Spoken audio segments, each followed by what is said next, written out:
On that day the book of Moses was read aloud in the hearing of the people, and there it was found written that no Ammonite or Moabite should ever be admitted into the assembly of God, because they had not met the Israelites with food and water, but had hired Balaam to call a curse down on them.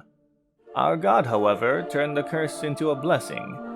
When the people heard this law, they excluded from Israel all who were of foreign descent. Before this, Eliashib the priest had been put in charge of the storerooms of the house of God.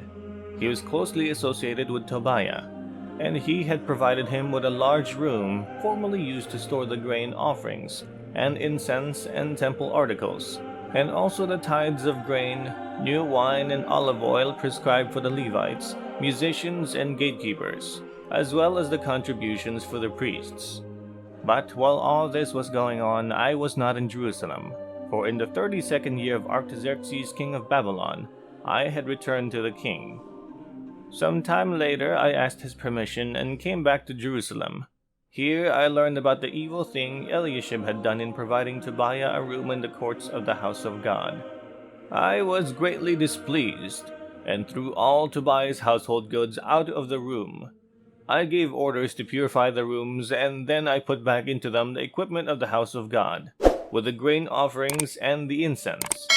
I also heard that the portions assigned to the Levites had not been given to them, and that the Levites and musicians responsible for the service had gone back to their own fields. So I rebuked the officials and asked them, "Why is the house of God neglected?" Then I called them together and stationed them at their posts. All Judah brought the tithes of grain, new wine, and olive oil into the storerooms. I put Shelemiah the priest, Zadok the scribe, and a Levite named Pedaiah in charge of the storerooms, and made Hanan son of Zakkur the son of Mattaniah their assistant, because they were considered trustworthy. They were made responsible for distributing the supplies to their fellow Levites. Remember me for this, my God, and do not blot out what I have so faithfully done for the house of my God and its services. In those days, I saw people in Judah treading winepresses on the Sabbath, and bringing in grain, and loading it on donkeys, together with wine, grapes, figs, and all other kinds of loads. And they were bringing all this into Jerusalem on the Sabbath. Therefore I warned them against selling food on that day. People from Tyre who lived in Jerusalem were bringing in fish and all kinds of merchandise and selling them in Jerusalem on the Sabbath to the people of Judah. I rebuked the nobles of Judah and said to them, "What is this wicked thing you are doing, desecrating the Sabbath day? Didn't your ancestors do the same things, so that our God brought all this calamity on us and on this city? Now you are stirring up more wrath against Israel by desecrating the Sabbath." When evening shadows fell on the gates of Jerusalem before the Sabbath, I ordered the doors to be shut and not opened until the Sabbath was over. I stationed some of my own men at the gates so that no load could be brought in on the Sabbath day. Once or twice the merchants and sellers of all kinds of goods spent the night outside Jerusalem, but I warned them and said, "Why do you spend the night by the wall? If you do this again, I will arrest you." From that time on, they no longer came on the Sabbath. Then I commanded the Levites to purify themselves and go and guard the gates in order to keep the Sabbath day holy.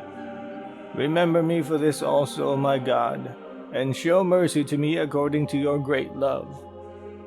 Moreover, in those days, I saw men of Judah who had married women from Ashdod, Ammon, and Moab. Half of their children spoke the language of Ashdod, or the language of one of the other peoples, and did not know how to speak the languages of Judah. I rebuked them and called curses down on them. I beat some of the men and pulled out their hair.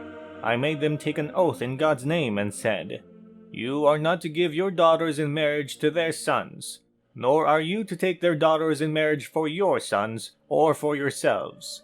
Was it not because of marriages like these that Solomon king of Israel sinned? Among the many nations there was no king like him. He was loved by his God, and God made him king over all Israel. But even he was led into sin by foreign women. Must we hear now that you too are doing all this terrible wickedness, and are being unfaithful to our God by marrying foreign women? One of the sons of Joiada, son of Eliashib the high priest, was son-in-law to Sanballat the Horonite, and I drove him away from me. Remember them, my God, because they defiled the priestly office and covenant of this priesthood and of the Levites. So I purified the priests and the Levites of everything foreign, and assigned them duties, each to his own task. I also made provisions for contributions of wood at designated times, and for the first fruits. Remember me with favor, my God,